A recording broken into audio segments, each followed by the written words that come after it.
Welcome to the Cookbook, where we invite guests on to share the ingredients of what has helped make them the successes that they are. All of it, the good, the not so good. You're not going to find anything half-baked here. And our kitchen gets messy sometimes. That's when the fun starts. So come on and join us. Hey everybody, and welcome to another episode of The Cookbook. I'm Iris Goldfeder, your host, and like all my guests, I'm super excited about my guest today.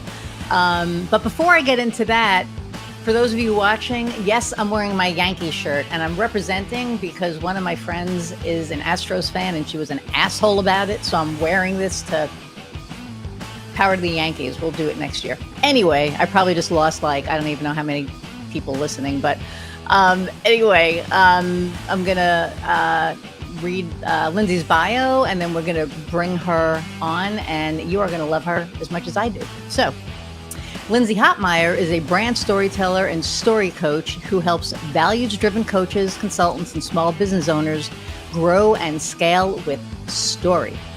Using her unique unbrand method, Lindsay challenges the status quo of sales and marketing, leveraging psychology, philosophy, and the proven principles of story to help her clients authentically and ethically attract, engage, and transform their audience. Keyword there is ethically. Since 2016, her approach has empowered her clients to create $10,000 to $1 million campaigns, all without losing sight of their true, authentic selves. And that's something that we always talk about on here, is about being our authentic selves. Lindsay has been a featured expert at Content Marketing Institute, 17 Ways to Beat Back Writer's Block and Win, Inbound, Content Marketing World, the Copywriter Club, IRL, Found Conference, Shine Bootcamp, and her message has been shared with podcast audiences across the globe. Lindsay lives in the Midwest, not too far from me, with her husband, and is an almost empty nester mom to 4 kids. So without further ado, let's bring on Lindsay. Hey, you're on mute. There we go. You're on mute. I'll say, hey, say it again. Hey, so glad to be here. Hi. I'm glad that you're here, and I'm glad that we were able to make this happen. And I know you're feeling like not that great today, so I really appreciate you being on, because I know she's got some kind of crud. It's not COVID for you people out there. Don't freak out. I actually made her test. I made her test yesterday. She said, we're not talking via Zoom unless I know you're not contagious. No. That's right. Not that I could catch it via Zoom, but I love my friends and I want to make sure she's okay. So she sent me a text, negative, or sent me a text, negative test. And I was like, I'm so proud of you. And she laughed. So, but, so, what you do is so cool. I love what you do and I love how you do it. So why don't you tell the audience a little bit about what you do and how you do it and how important, story is? Cause I think it's greatly important. My work really is, story consulting, story coaching, and just coming alongside of my clients and helping them find kind of move beyond the typical story that shows up in marketing and in branding. And I've kind of come to call that your iceberg story. And so if you picture an iceberg and what we see on top, we all know that the scientific truth is that what we see on top of an iceberg is just a very small portion of the actual iceberg.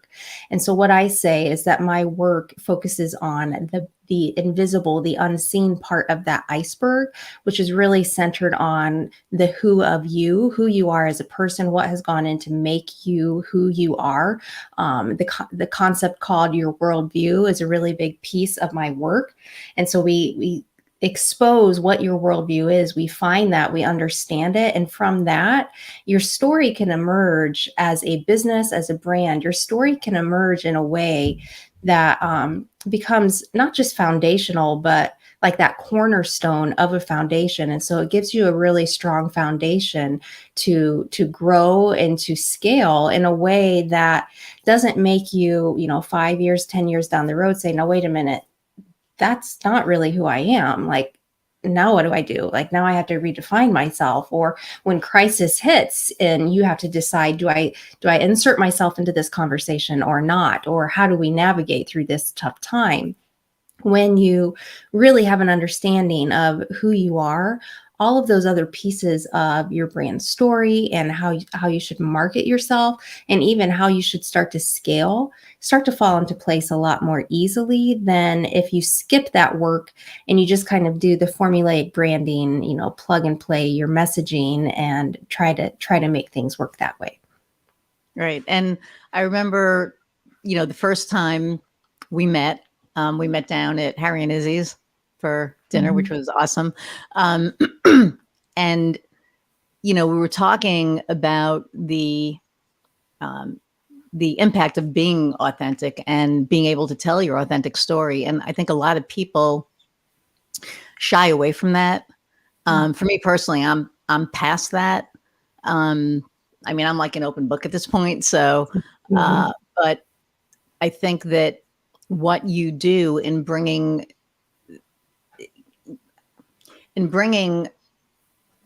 the comfort for somebody to be authentic and for you to get that authentic story out of them and then to use that to move them forward, that's a talent. That's huge. Not a lot of people would feel comfortable, uncovering what's under the tip of the iceberg, right? Because there's usually a lot of stuff under there. There is. And a lot of that stuff, I like to say that we are writing story every second of every day.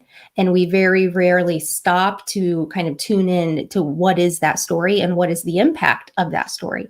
And often it's not only until we look back that we start to be able to connect those dots, to pull those threads together into a tapestry. But very few of us take the time to actually look back. And I think we shy away from the word authentic because it's so overused, which coincidentally, I think it's overused right now because we live in this digital age where anybody can show up anyway. And so we're inherently craving for the real deal. And we don't know how to tap into that.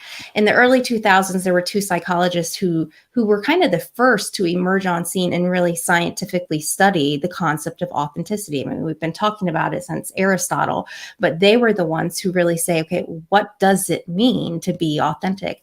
And their work centered on kind of 4 basic principles that I've taken and I've morphed into a tool that I use called the authenticity flywheel. And it really comes down to 4 basic things. If you're authentic, you have a clear understanding of what your values are. And a lot of us think we know what those are, but we don't. We get those confused. But that's number 1. And number 2 then is action. What are you doing to actually live out those values? That's where a lot of us get caught because we claim to have values and then we step into a situation and we don't live those out. Now what? Holy crap. What does that mean? How honest are you about your own biases and assumptions? And then what kind of community are you building? Are you inviting open, sincere, honest relationships? And so it's a flywheel because you're constantly going around and you may not always be in alignment with all 4 at any given time. There may be times where you're like, I kind of stepped out when it came to living out that value. What makes you authentic is that you're aware of it and you start to hem yourself in and to say, okay, what needs to shift so that I can stay in alignment with this flywheel? Wow. And so that's the work that I take all of my clients through that flywheel. That's how we sort and sift through what really are your values. Like one of the questions I like to ask is the way I'm living out my why align with what I say my why is? Because it's really easy to say, this is my why. It's really hard to be honest with yourself to say, but I don't really do that. Like, I would love to be a great humanitarian. I would love it. But the sacrifice that requires is not something that I've been willing to make. So I can't really claim that as a value. Not really.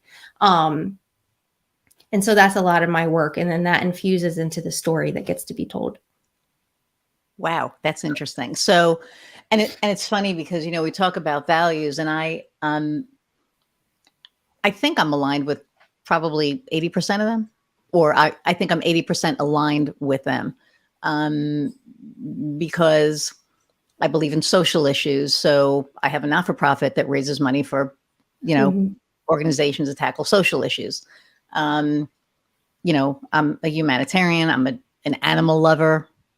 We end up with the craziest of the crazy. I really think that the universe or God or whoever you want to call it is like, you're getting this one because nobody else is going to want to deal with them. So Yeah. there you go. And it's like, hell on wheels for the first, like Piper finally is reeled in after 5 months. But the first 4 months I was like, she's going to puppy boot camp. She's going, something. And then it was like, nope. But then I think it's also the people that we surround ourselves with. And my circle has gotten, it's weird. It's gotten smaller in some areas, but wider in others. So the people that I'm letting in now are aligned with my values, and like my smaller circle that used to be bigger don't. And that was a wake up call. That was a big wake up call. And, I think maybe that, and like, let me clarify, there's a leadership coach out there. His name is Patrick Lencioni, and he really kind of delineates this really well. He talks about permission to play values versus your core values.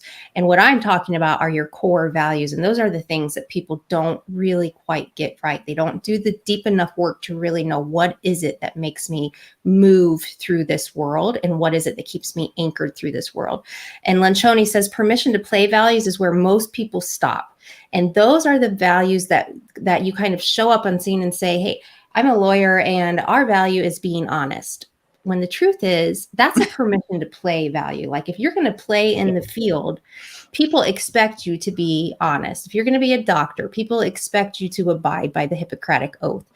Those aren't core values. Those are permission to play values. And so we see a lot of brands showing up with these type of, I'm authentic or vulnerable or whatever it is. And sometimes those really are their core values, but other times that's just permission to play, and they're stopping there because they haven't done that deep enough work to really understand what it is that moves them. Wow. So for you saying my circle's gotten smaller, I would say maybe that's because you're kind of like, it's like separating the wheat from the chaff. And you're saying, if these people share my core values, they are in my inner circle. Now, these other people, they're still in my circle because we share values. Like, humanitarianism is a value of mine.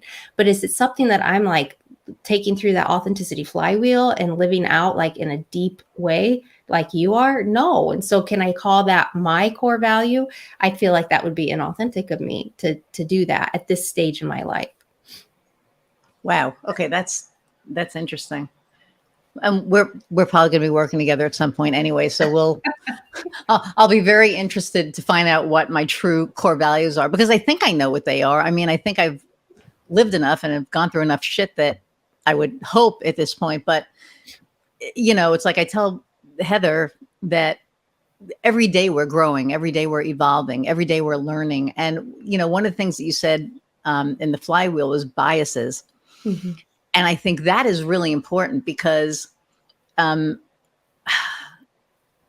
especially, and I'm not going to get political, but in the climate that we're now in, with the Black Lives Matter movement and with a lot of anti-Semitism going on, and a lot of, there's like so many things going on now. And I remember when Black Lives Matter first started, I didn't realize New York was really racist when I was growing up. I mean, and I'm going to say as a whole, they were just, my family was racist. Mm-hmm. Our generation wasn't, but the older generation were awful. And I forgot about that until, things happened 8 years ago, 6 years ago, whatever it was. And then that kind of came back to the surface. But when Black Lives Matter happened, it made me take a look at myself and, where my biases were. And, did I have any? Because it was like, I'm the first person who's going to stand up for somebody who's in trouble or for, whatever. But then I had to take a hard look and be like, no, you have those biases because they're inherent. They're from where I came from. And it's taken 3 years, 4 years to really, do the work, look inside and make that a non-issue or a Mhm. mostly non-issue. Mhm. And it's not just with, Black people, it's with, anybody who's, different than me. Mhm. Um, and that was hard to Mhm. realize that, oh no, you have those biases. Mhm. So I love the fact that that's on that wheel, because that's a wake up call. Because Mhm. I think that a lot of us are like, nah, we're not, whatever, Right. Right. when in fact we really Yeah. are. And you're And like, so, oh, yeah, and it can go really deep like that, and even less deep to where, just from the story standpoint, a lot of what I find is a lot of brand leaders, a lot of business owners will step into creating their story, and they'll create it in a way they'll create it with their own set of biases. Like, this is who my audience is. This is what, this is what keeps them awake at night. This is what they need. Never ever having real conversations with their audience. I worked with a coach who is deathly afraid, a coach of mine, deathly afraid of giving access to her clients for somebody like me to talk to. And to me, that's a red flag. Like, what's going on here that you don't want to go to your audience and more deeply understand who they are. And so if that's you, then take a step back and pause and ask yourself why. What's fueling that fear? What are you afraid is going to be discovered or exposed?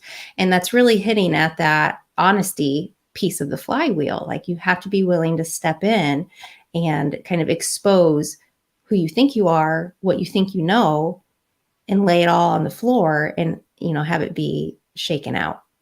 wow. And that, I mean, I could see where that's scary. And especially, I mean, that's your coach. I think that's pretty cool that she's still your coach, because I don't know. I think I would be like, wait a minute. Well, she was. She's not now. Oh, well, there you go. Okay. So she was. Okay. Yeah. Okay. That sense. Because I was going, wait a minute. Um, well, I told you I had a coach who once told me to be less me. I heard you say that when you were talking with Jen Koken. Like, Which what was on earth? like, Like, yeah, there's certain red flags that when you hear, you're like, okay, this is not alignment. no, I'm gonna but I move didn't on. realize it because, when you're a New Yorker in the Midwest and you know that you're, I've been told my entire life, you're intense, you're this. And I am. I'm very in your face. And I'm very okay and comfortable with that now. But there was a time when I was like, am I pushing people away? Am I whatever? And Skylar agrees. And when he said, be less you, I was like, what do you mean? He goes, just be a little less, out there, but kind of reel it in a little. And I did. I think I did it for about 8 months. And when I look at the clients that I acquired during those 8 months, they didn't align with my values. They were Mhm. not people that I would be like, oh, yeah, I really want to work with you. They were just people that I kind of had to. When I got to the point that I was like, fuck you. What do you mean? Be less me. Bye. And then I Right. was able to be more me. And I know it's used a lot, but be my authentic self. At the end of the day, when you're comfortable in your own skin, it shows. And then you attract the right people. You attract the Right. people that are attracted to you, not to that persona. Right. Um, and when I started being me, they went away. Mm. And then the right people came along. And Yep. and the right people continue to come along. And we talked yesterday, and I was like, I finally was like, okay, I'm letting go. I'm not going to try and put, whatever. And now shit's just happening. And I'm like, Mhm. Okay, Yeah. let it And happen. I was 38 when I got into business. When I did this, I had had 4 kids, so I had lived enough life that I would have thought by the time I stepped into this role, I would have been confident enough in who I was, what I had done, all of that. But I think it's really hard to do that. And then you do accept advice like that. Just be a little less you. Like, let's look at these people who've been successful and model you after them, because the world of business is so square. Like, it's been built around so many boxes. Like, this is what works. This is how you do things. Here's the steps that you need to take. do this, this, and this, and then you'll be successful. And so it takes a level of courage to step outside of that and say, I'm not going to do it that way. Like it works for some people, but there's others of us where it doesn't. I compare it to running a race in somebody else's shoes. And so if you're a runner, a jogger, it's like going up to, I think it's Kipchoge. I think he's like the world's fastest marathon runner. He's insane. And so me going up to him and saying, hey, I want to run just like you. And him looking at me and saying, okay, here's my shoes, Lindsay, just put them on and you'll run just like me. And so I do that. What's going to happen? I'm going to get shin splints. I'm going to get blisters. I'm going to get defeated and I'm going to quit. And that's what's happening in the world of business. We have business owners stepping in, either trying to grow their business, trying to pivot their business. They're doing all the things that, 1, 2, 3, 4, 5 steps. It's not working because they're being forced into somebody else's shoes. And I give them the permission to say, okay, let's figure out what size of shoe you wear, what type of shoe that you need, even maybe you're a track runner, maybe you're not a cross country runner, maybe you're, what type of course should you even be running on? That's the work that I do with my clients. That is awesome. Okay, so I know the story, but what made you decide to become an entrepreneur? Like, what made you decide to just be like, okay, I don't want to do this anymore. I want to do this. Yeah. I think it's always been a part of me. I was just lamenting about this part of myself to my husband a couple of weeks ago. I'm like, what is it about me that just refuses to be told what to do? Like, why can't I just go with the flow sometimes? Like, why do I always get angry the minute somebody tries to boss me around? And I said, I can remember being 6 years old and looking at my aunt. She had told me to do something. And I said, you're not my boss. And of course she laughed, and said, but so this has like been a part of me for as long as I can remember. My parents got me that book, Little Miss Bossy, right? That's right. The Little Miss book. And they would, like tease me with this book. So it's like always been a part of me. And so I think that there's that bit that it's always been there. It just took me a while to discover this is where you belong. And I've always been somebody bossy. This is, I mean, I get the being your own boss thing, but what you're doing is, this is like helping people, right? Like you're right. So you're not being bossy. No, but that was the world of being a girl back then, yes, in the 70s and 80s. That's what, if you showed up with that kind of personality, it was seen as bossy.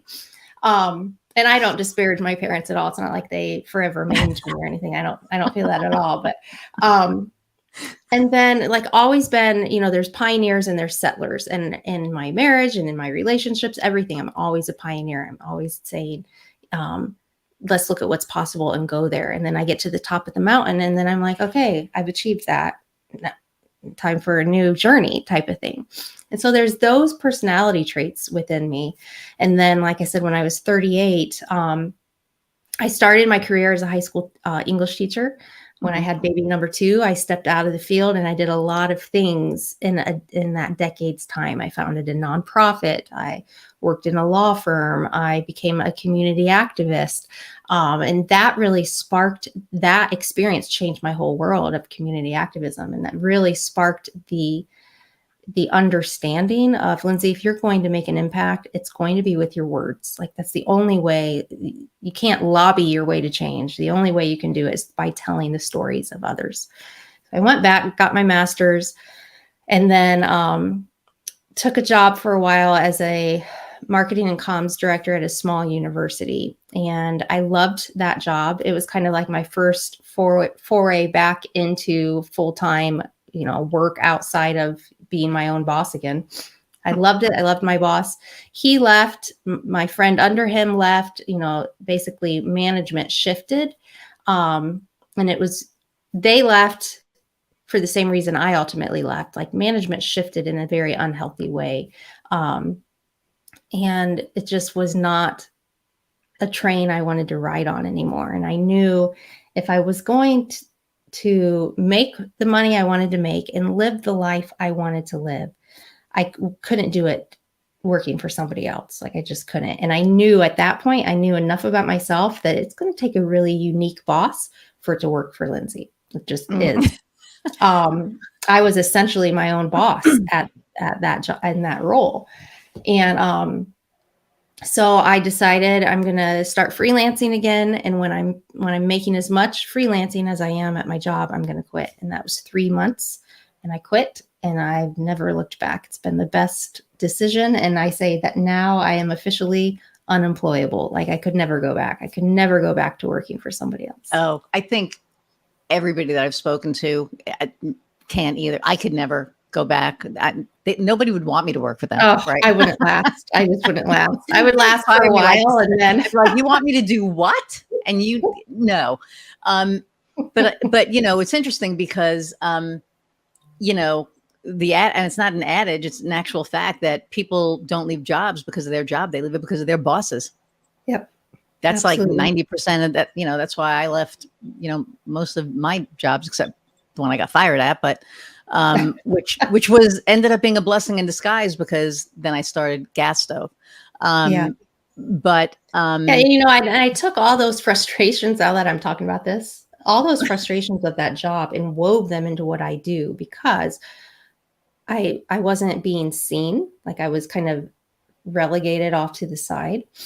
They didn't ask about anything that had been done. There was no seeking to understand, like, why have we done X, Y, Z? It was just let's start over, as it was higher ed, and so it was a scramble to try to build enrollment. And instead of seeking that historical knowledge, it was just we know better. This is what we're going to do, which they didn't. And that boss did not last. She left, like we all knew would happen. But that just like personally reinforced again for me, I think, that age-old desire within me to make sure that people are seen and that they're heard. And so I don't just do that for my clients, but I help my clients do that with their clients as well. Because if you want something that's true, if you want to tell a narrative that's true and build a brand and a business that's true, you can't do it on your own muster. You can't. None of us are smart enough to just get it all right without seeking to understand the climate around us. Right. And and I think that, I do that with my clients as well. I'm very transparent, and I want them to be, they need to be comfortable, right? I mean, there are so many marketing agencies out there, and one of the companies that, one of my biggest clients came because a company kept charging them just for whatever. They'd get like a $3,000, $4,000 agency fee bill. And they're like, well, what is this for? I called you for 15 minutes. So every time I call you for 15 minutes, you're going to tack it up to, I don't do that. And I'm not cheap, but at the same time, to me, if you have a question, I'm going to answer. I'm not going to charge you to answer a question. I mean, I'm just, not going to do that. And then my client that I just recently acquired, I pretty much laid everything out. It's like, this is what you need. You're here. You want to be here. These are the steps you need to take. So if you want to take the steps, awesome. If you don't want to take the steps, that's up to you. But, however you want to go, we'll do it, because it's not my job to convince somebody to work with me. Right. And there are a lot of salespeople out there that'll be like, yeah, it is. You're supposed to make them, want to work with you. No, I will lead the horse to water, but I can't make him drink. I can't beat him over the head. If it's not a good match, it's not a good match. Right. Yeah. And what you do with story, I think is, I think the fact that you figured that out is phenomenal, because there are so many people out there that don't have enough insight into themselves to where they know that that's how they're going to do that next step or start that next career. And I mean, I remember when, we first talked, you were talking about another woman who's older than me. Thank you. But,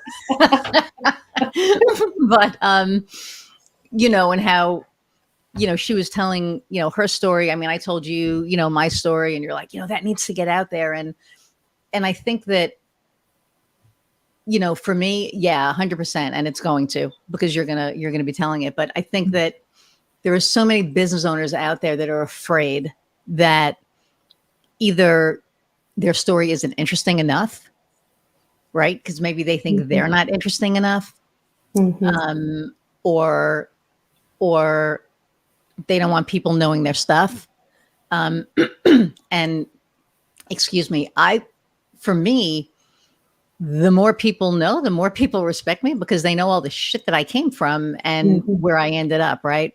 Right. Um, and for the people that don't think their story is interesting enough, I don't think they've delved deep enough. And so for you to be able to bring that out of certain people, I think that's a gift. That's just Yeah. something that, so It people need is. you out there. It's just humbling. Like every time I do this, it's so humbling. Like I just want to cry after every time I deliver one of these projects to a client. And story. It's not marketing is just like the known umbrella that story fits under. But I always say Yeah. story has two jobs. It exists to build culture or to preserve culture. That's why we're telling stories. And so, when it comes to like you talking about the depth of story that you have, what you share all comes down to what type of culture am I trying to build around me, whether it's within my team or within my audience, and what type of culture am I trying to preserve around me, whether it's in my team or my audience. And so that's the focus and the purpose of story. And I also, I kind of think of story in terms of a pyramid, where the top of the story should help establish place. It should help our team, our culture, our audience understand that, look, I think I could belong here. Like, where am I, and can I fit myself into here? The center of that triangle would be community. Like, if I take that step to try to belong here, who am I going to find in this place with me? The characters of the story, that should be revealed within your story. Like, who do these people, what do you believe? What has your journey been? All of those details go into building that community. And then the last piece, that foundational piece, is identity. Like, it's not just this is who we are story. This is who you will become when you choose to join me, when you choose to trust me, when you trust me with your money or your time or whatever it is that you're asking. It's that identity piece that they now know, this is where I want to belong. They know this is who I'm going to meet in my journey with you as a business. And they understand, this is who I am. This is who I'm going to become.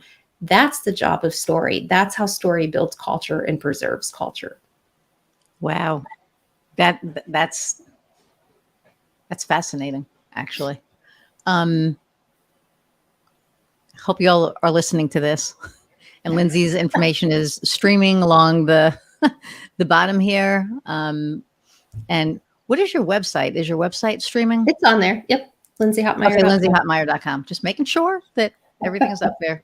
Kofi's like on it. He's like, yeah, it's on there, So what advice would you have for somebody who is thinking about becoming an entrepreneur? So that, you've had your journey, and, now you're talking to somebody and they're like, hey, Linz, I'm kind of thinking about, I don't know, taking the next step.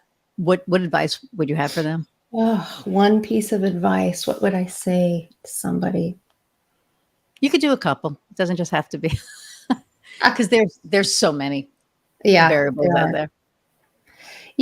There's a tension between waiting to get started until you figured it all out versus just get started. And so there's that tension of, there's a lot that you learn about yourself as an entrepreneur on the journey. And you're not always going to know yourself deeply until you're like far down the path. And then you realize, oh, okay, this is who I am. And so I think it's important to do some of that foundational work. But this is why I don't typically work with like brand new entrepreneurs, because there is an element of needing to just kind of get started. And kind of play with those puzzle pieces and figure out where do you think that you're going to fit. And then once that understanding is kind of there, don't be afraid to just push pause, step out of the frameworks and the formulas and all those business rules and say, okay, who really am I? Like, now that I kind of have figured out the shadowy outline of what I think I want to do and where I think I want to go, does that align with who I really am? And doing that work is bold and courageous, because like we talked about earlier, you're going to have people on a path say, nobody's going to do that, or just be a little bit less you. I had somebody tell me that basically story is overrated. It's because it's talked about so much. And story is as old as human civilization. Like, it's never going to go away. We can talk about it ad nauseum. It will never go away, because story is that one piece of our human DNA that connects us to everybody else. That's the tool we've been given to do that. Like, it just gives me goosebumps when I talk about it, because it is such a powerful piece of the puzzle. And so don't be afraid to step out of the business game long enough to really, really understand who am I? What are the pieces of my story that have brought me this far? Why do they matter? Why do I need to share them? Why do other people even need to know about this stuff? Because that will then give you a solid footing to keep growing and keep scaling. That would be the biggest piece. And I think don't go it alone. I wish, that's the one thing I wish, that I would have like found a mentor or found a group of mentors, solid group right away. Like, if I had done that, I would have skipped a lot of some of the messy, icky stuff that you experience as an entrepreneur. Don't go it alone. Lean on the shoulders of the giants who have gone before you. Like, that's an adage that exists and is true for a reason. That's so critical. Like, I guess that piece would be the piece above any other piece, is before you get started, find somebody whose hand you can hold and who's going to help you navigate those rough waters. That's awesome, because when I first started, I started out of necessity. I didn't have that. And it was rough. It was, in the beginning it was okay, but then, it got rough. And it took a long time for rough to become smooth. And even having, somebody with great experience, helped me in a lot of ways. It also kind of hindered me in a lot of ways, because it was like, I know more than you, and blah, blah, blah. So that was kind of stuck in my head for a really long time. Not anymore, but for a long time. So be careful of the mentors that you get, and be careful of, that. And then so as entrepreneurs, we all go through some kind of a hellhole, right? So, I mean, there's just always some obstacle or something that we've gone through. So what is one of those obstacles that you've gone through and you've come through the other side, maybe a little scathed, but more shiny now, or, a little bit more wiser? Yeah. This is for the seasoned entrepreneurs that may be going through something like that. Well, I think this is a common thing I know amongst other people that I've talked with, is not getting connected. Well, and it's, on the heels of what I just said, not getting connected to the right people to help you, like hiring a business coach because you think that's what you need, and then that business coach not showing up with what they promised that they would deliver, or joining a group thinking that that group is going to lead you to the connections that you need and the network that you need, and then that not panning out. Like, be wary of big promises, I guess, because there is no panacea for a successful business beyond blood, sweat, and tears. That's what it takes. It's hard emotionally. It can be hard physically. It can be hard relationally. It's just hard, and that's okay. Like, the hard is okay. The hard doesn't mean you're doing something wrong. It often means you're doing exactly what you're supposed to do. It's just trekking the mountain And if you've trekked a mountain, it's not easy. It is not easy to get to the top. And so I think those are obstacles because the message out there is so formulaic. Do X, Y, and Z, and you'll have 6 figures. Do A, B, and C, and you'll have 7 figures. Right. So when you do all of that stuff and you're still stuck, well, the only person to blame is yourself, right? You must be flawed. You're the problem. You weren't made to be an entrepreneur. When the truth is, the business journey is hard. It's slow. Sure, some people have overnight success, but the reality is most of us have struggled our way to success. Like, it's taken time. And I think that for me, that's the biggest obstacle, like being in a rush to get that success that you see, that you think you're supposed to have. And so you make these decisions to partner with a coach or join a group, and then things don't pan out because you didn't take yourself through that authenticity flywheel. You didn't make sure that those people were aligning. It is an identity shift, I think, especially for people who have lived 1 or 2 previous careers, maybe 3, 4, 5, and then they're getting into entrepreneurship. It is an identity shift. No matter how old or how young you are, you're going through this shaking of, okay, who really are you? And so if you don't have that rock solid foundation of this is who I think I want to be, but wait a minute, it doesn't align with this, then there's no way to test what's happening to you. Interesting. Because I know that there are a lot of groups available right now, right? In our circle alone, there's like, I don't even know how many. And I joined a couple, and I've stuck with probably 1 or 2.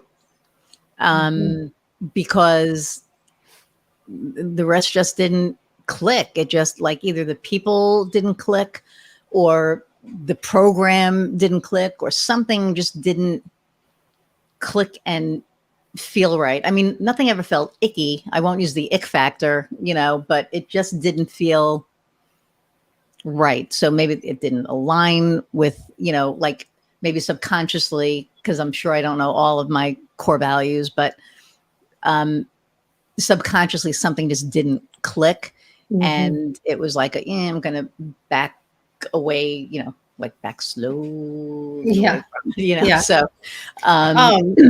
there's a tool I like to use, and I heard about it in a podcast. It was called Start Right Here, and it was Alan Rutledge. They don't do the podcast anymore. Can't remember the other psychologist, but it was 2 psychologists, and they introduced this tool. They called it the should monster. And the idea is you make a table, and on the right side you write I should, and or the left side you write I should, the right side you write I want. And I put myself through this in 2020 when, the bottom fell out for all of us. This was supposed to be a big year of growth for me.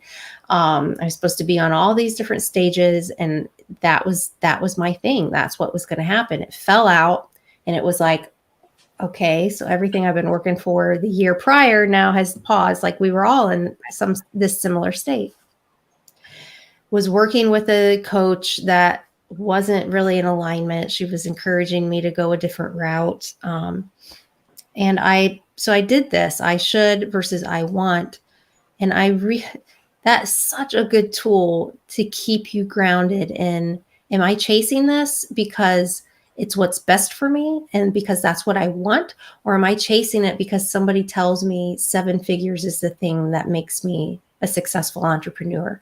I don't want to make 7 figures. I know that's what we talked about at dinner, was that you and I are in that spot that would it be nice if it happened? I mean, I'm not going to, right. I wouldn't say no to it. I'm not going to say no, but that's not what our goal is. Our goal is just to be able to have enough, be happy, comfortable, be able to go to Ireland whenever we want, right? Do whatever you want. And that was one of the first things that drew me to you when we talked, because I was like, oh, there's somebody out there who freaking gets it, because, we're in this group with these freaking powerhouses, right? And and we're not being judged by any means, but it's like there is this level, and then there's, where you want to be and where I want to be and whatever. And I'm completely okay with that. And there are a lot of people out there that I think either it's really what they want and they want to hit that 7-figure and that's what they want to do. And so they're going to do whatever they need to do. Or maybe they feel that they have to. Right. And to feel that's a lot of pressure. $1 million is a lot of pressure. Mm-hmm. You have, is that that's seven figures? No, it's 8. Mm-hmm. Yeah, that's 7 figures. It's been a long freaking day. I'm like, wait a minute. But hitting that $1 million mark, the people that listen to me regularly they know I suck at math. This was so funny. I'm trying to figure out a percentage, because if I do promotional items or whatever and I help my clients, I have to put a little bit of something on there. So I'm trying to do math with a client on the phone. 15 minutes trying to figure out, 20%. I'm like, what the hell is wrong with me? Like, why can't I do this? And I always just text my kids and my husband. I'm like, okay, if I have X amount and I like, is this correct? Right. And Heather will be like, just do this times 1 point, whatever number it is you want. Cause she's a freaking engineer, and I'm like, okay, fine, whatever. So, and I remember that now, but when I sit down to do it, I could never remember it. But anyway, so, but there are a lot of people out there that, want that $1 million mark. They want that $10 million, 20 million, 30, whatever. I can't even see that number. For me, 250, 300, 400. I'm fine with that. I mean, I don't, Heather's probably listening to this going, what the hell, but I really, it was posed to me, do I want to be a legacy business or a lifestyle business? Mm. And when it was first posed to me, I thought I wanted a legacy business so that I could build it, do whatever, sell it for 8, 9 million, whatever. Heather, because I'll probably die before her because she's younger than I am. That's the plan anyway. But not that I'm planning it. For people listening that don't take that, because I know shit can be taken literal. I am not planning it. But that was the original plan, was, this way she doesn't have to worry. She doesn't have to work. But to me, if that's going to happen, I want it to happen organically. I'm not going to try and force that. Do I think it's possible? Absolutely. But is that my end game? No. My end game is a lifestyle business so that, we're comfortable, so that I can, when I die, she does have something, but it doesn't have to be 10, 20 million. She wouldn't know what the hell to do with 10, 20 million dollars. We look at the lottery, it's like 625 million. And we're like, yeah, we're going to put money towards it. So we freaking throw, $20, $30 and we fucking lose every single time. Right. And it's like, so we just gave the state over a 17-year period, probably, $20,000. And what do we have to show for it? Maybe a $4 ticket, Yep. So yeah. Am I going to stop playing it? No, but because it's fun, it's enjoyable. Yeah. And so, when I'm stuck in that place of should, and I know this now because of doing that, like when I start to feel depressed, anxious, like I don't belong, like I'm not being seen, all of those things that are like my common plague feelings, it's like, okay, wait a minute. Are you living in the should or in the want? And almost always I'm feeling those ways because I'm living in the should. I'm chasing somebody else's dream. And so as an entrepreneur, you need to make sure you need to have a clear understanding, I think. What is your goal? What are you chasing? What's your end goal? And that might evolve. Like you might say, it's possible in 5 years, I'll say, you know what? I do want to build a team and I do want to grow my revenue, to $1 million. That's possible. Okay. Right. Fine. But doesn't mean not where I'm at though, right? That's not where I'm at right now. So my heater just like kind of kicked on. It was like your Gobi coat. I don't like melting. And that's how I kind of feel. If if it's going to happen like that, right now, that's not where I am. I could be there next year. The trajectory that my business is taking now, I don't know what's going to happen, because things are happening fast. I mean, Kofi can tell you, he's like, slow the hell down, because he gets a lot of the brunt of it. But, I'm kind of looking at it now as, I would like to retire in 8 years, because in 8 years, I'm going to be, well, you know how old I'll be. I'm not going to say it on the air. Oh, I don't give a shit. I'm going to, I'm 62. I'm going to be 70 in 8 years, which is insane. Like, I say that number and I just can't even wrap my brain around that. But fact of the matter is, that's what it is. So, do I want to work after 70? Yeah, I'll probably do consulting work, but I don't want this, because this is a lot. It does get stressful. It does get, and right now it's fun and it's my passion. And I love it. I love what I do. I love everything that goes along with it. The stress, the insanity, the oh shit moments where I didn't do that. And then, it's like 1 o'clock in the morning and I wake up and I do it.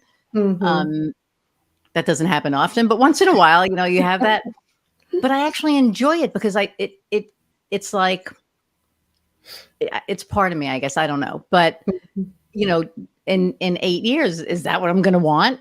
My heart will be probably a little bit less able to take those 1 o'clock in the morning, oh shit moments. Right. So right. I probably want less of those. But yeah. So, okay. So what you do is so different, but I know there are people out there that probably do something similar to you. So what is your differentiator? Oh, geez. Put me totally on the spot. Well, yeah, I told you I was going to. You took your cold medicine. You forgot. So. Yeah, I totally.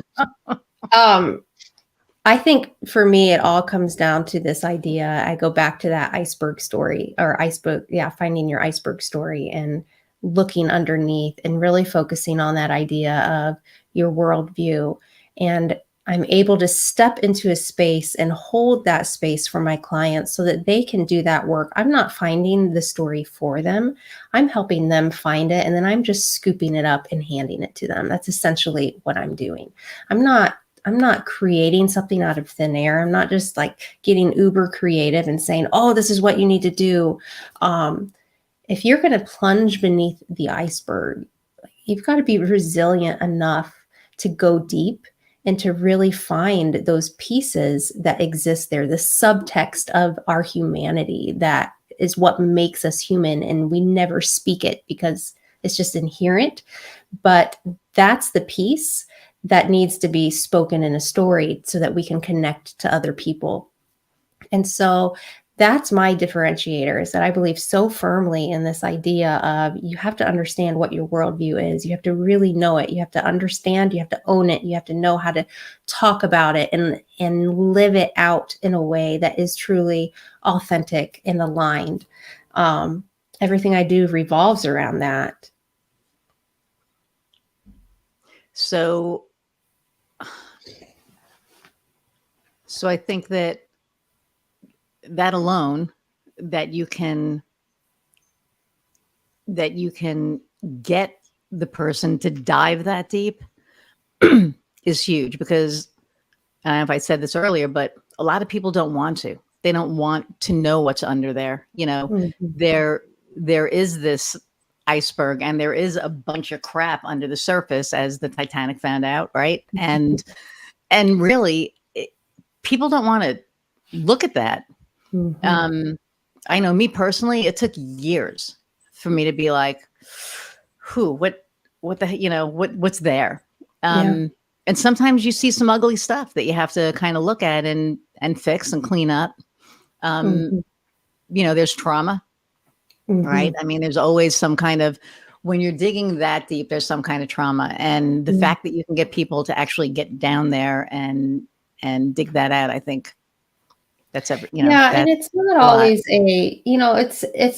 it's listening closely enough that you have to know how deep you can push. Like, I've had clients with deep trauma that it's clear that's off limits. I'm not going there. That's fine.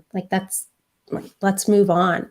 But I guess I say that I find the story that isn't spoken. that's what I do. I'm able to find the story that isn't spoken. You know, I worked with a client who had a marketing partner, and so she brought me in, and I brought pieces out about this man who was 65 years old, has owned a business for decades. She's worked with them for years, and she said, I didn't even know those things about him. I don't know how you got him to tell you those things. And to me, it's just second nature. Like, I'm like, what do you mean you don't know how? Like, I just listened. I just asked the questions and then created the space to for listening to happen. So that's what I do. I find the story that isn't spoken, because that's the powerful piece. Like, that's the piece that when you step into a room and you feel immediately connected with another human being, that's because there's an unspoken story going on between the two of you. We don't have that capability to do that with our audience. Like, we can't just step into a room and have those magical connections, but we can do that through the written word. And that's what I do.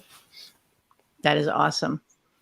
Okay. So for everybody listening out there, seriously, if you're looking for, your brand story to be told, and to be told properly, and to really be able to reach your audience on a different level. I think that's it too, right?